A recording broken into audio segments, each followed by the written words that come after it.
Hello everyone, John back again.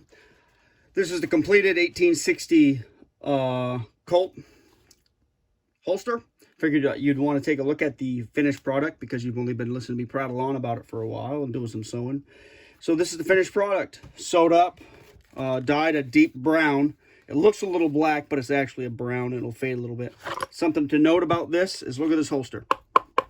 This holster is pretty freaking hard. Pretty very firm. It's not a floppy piece of leather that is going to break in and fold over when you try to reholster. Reholstering is pretty nice. It's going to break in a little bit, but this has also had the Fletcher Mountain Outfitters wax treatment, and that's a particular thing my friend Dave kind of taught me about. I'd used wax a couple of different ways, but he did it a little bit different. It had a little bit different mix and has a really good effect. It's not sticky, it's not tacky, doesn't feel waxy, but man, that holster holds up.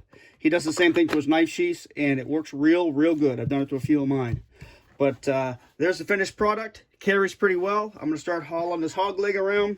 Another thing I've done to this particular one is I installed some sweatshot nipples to it, and then I've slicked up the action, and it's not as good as the originals, but it's pretty nice.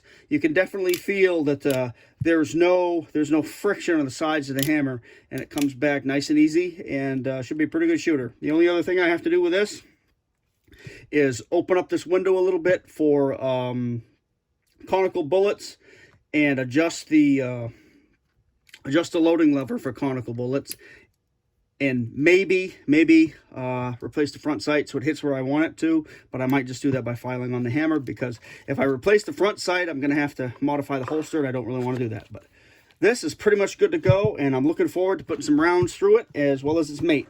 All right, guys, that's all I've got for today. Take care.